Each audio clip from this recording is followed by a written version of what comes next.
Tu écoutes l'épisode 83 de S'ouvrir à l'amour. Est-ce que tu aimes trop ou tu donnes trop en amour?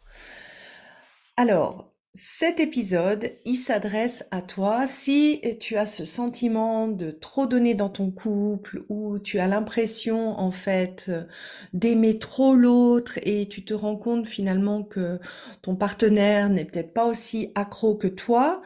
Ou bien si tu as ce sentiment d'être vidé dans la relation de couple, c'est un épisode qui va t'aider déjà à comprendre si vraiment tu aimes trop, si tu donnes trop, et aussi quelles sont les conséquences en fait que ça a sur le couple. C'est pas forcément des conséquences qui sont positives, et de voir en fait d'où est-ce que ça vient cette attitude que moi j'appelle cette attitude de trop. La première chose qu'on va regarder ensemble, c'est est-ce que tu en fais trop? Est-ce que tu donnes trop? Est-ce que tu aimes trop?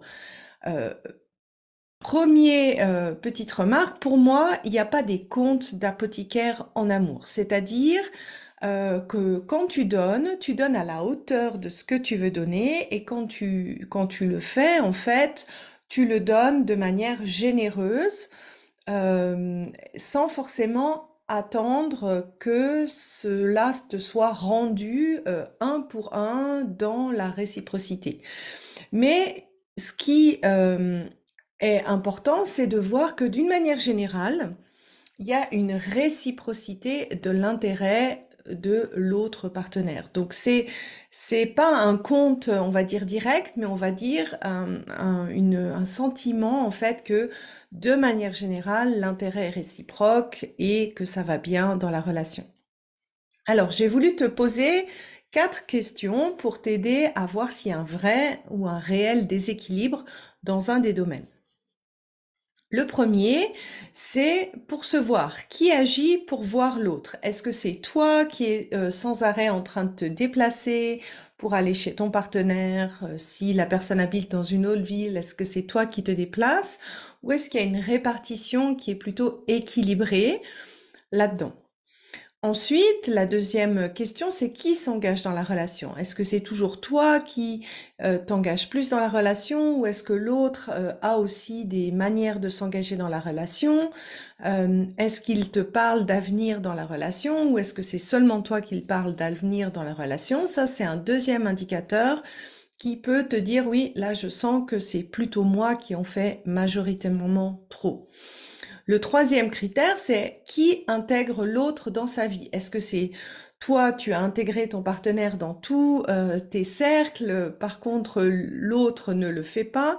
Ça peut être aussi un indicateur de qui pourrait te dire, bah oui, là en effet, je vois que là aussi, dans ce côté-là, dans cet aspect-là, j'en fais également trop. Et enfin, le dernier point, qui a des intentions pour l'autre?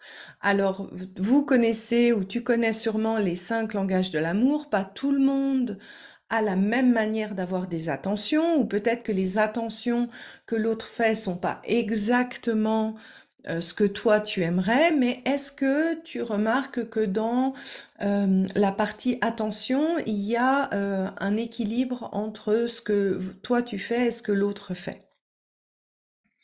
Si tu remarques en fait que c'est pas dans ce domaine-là, que dans ces 4 points, c'est relativement équilibré, mais que ça vient plus de tes pensées, ça vient plus de tes projections, ça vient plus de tes peurs, c'est-à-dire que soit tu es accro, accro, accro, tu te projettes dans les films, tu vois déjà le bébé, le mariage, les enfants, alors que t'en es au troisième date.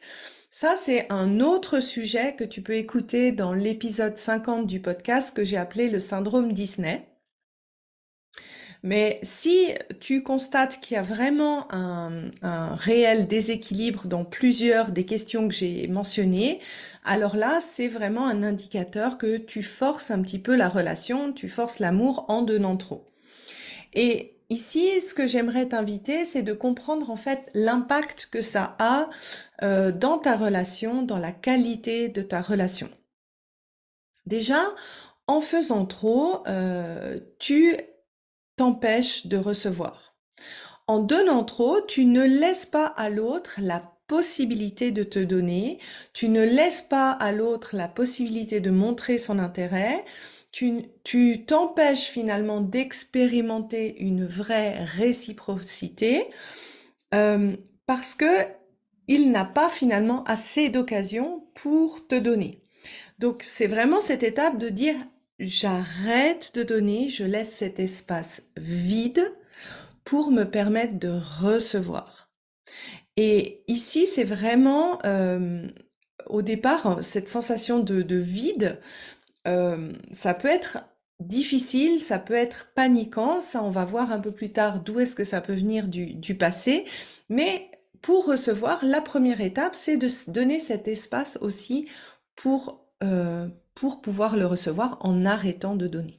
Ce que ça fait aussi, c'est que ça t'empêche de voir comment ton partenaire donne.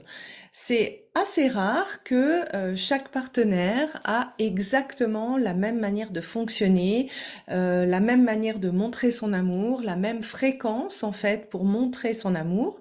Et si tu prends constamment les devants, en fait, tu te prives de l'opportunité d'observer comment ton partenaire donne naturellement, comment ton partenaire montre son amour naturellement, et aussi par ce fait de l'aiguiller sur la manière dont tu aimerais recevoir son amour et ses attentions.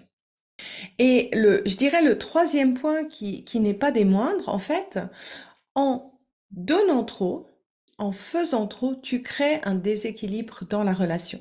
Si tu prends cette habitude au début de la relation de donner, donner, donner, et de recevoir peu, en fait, c'est comme si tu crées une espèce de norme dans le couple au niveau de l'équilibre entre le prendre, le donner et le recevoir.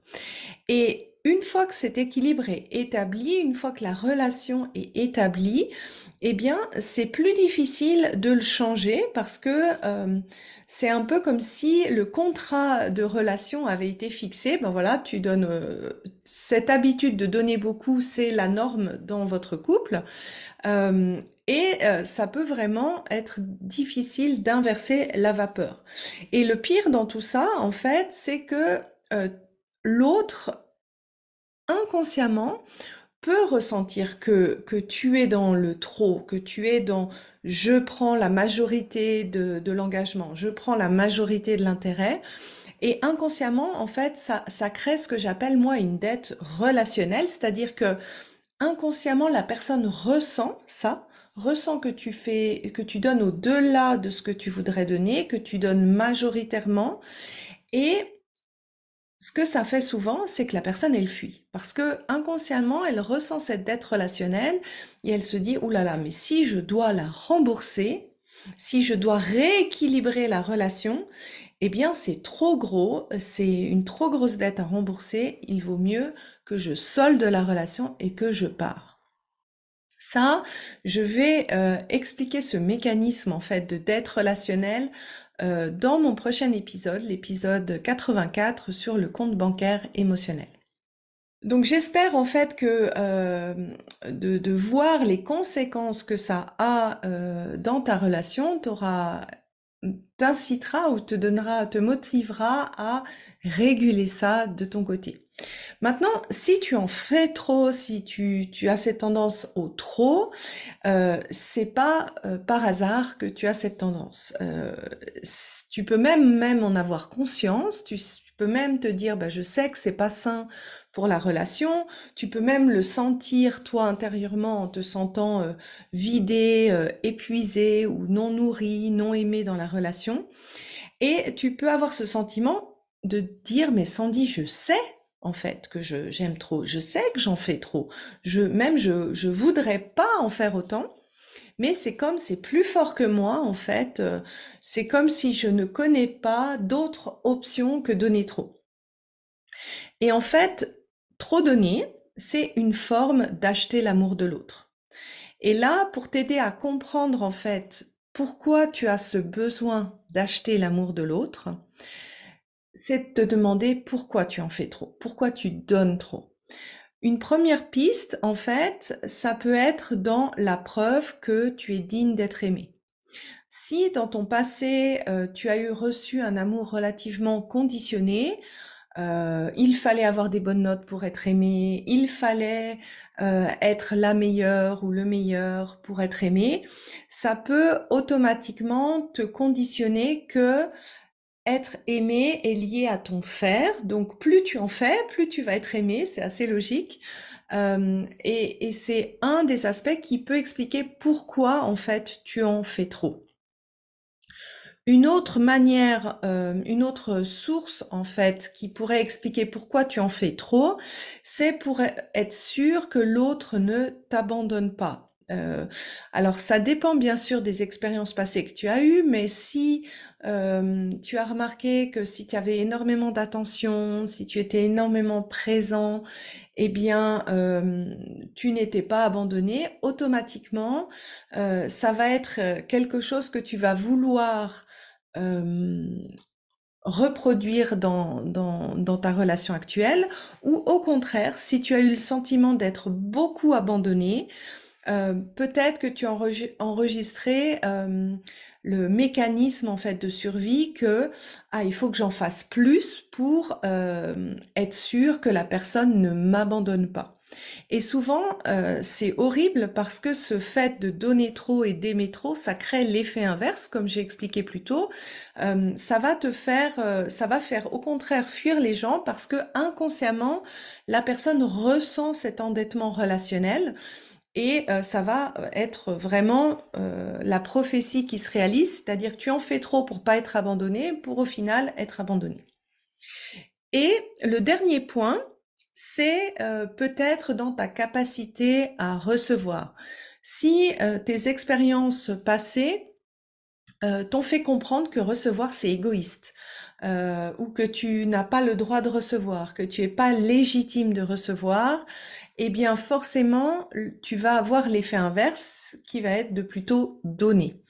Et et c'est intéressant et pour moi, c'est la clé en fait, surtout quand on a ce sentiment d'aimer trop et que c'est plus fort que soi, d'aller creuser dans le passé, d'aller comprendre en fait qu'est-ce qui a généré cette manière en fait d'agir que tu as en amour, d'aller regarder dans ton système nerveux autonome quels sont les mécanismes de survie en fait et d'où est-ce qu'ils viennent, de déprogrammer ça pour ensuite réapprendre en fait à rentrer en relation de manière équilibrée dans la réciprocité. Encore une fois, ça ne veut pas dire avoir des comptes d'apothicaire, mais d'avoir ce sentiment que dans l'ensemble, la relation, elle est équilibrée de chaque côté, elle est positive de chaque côté.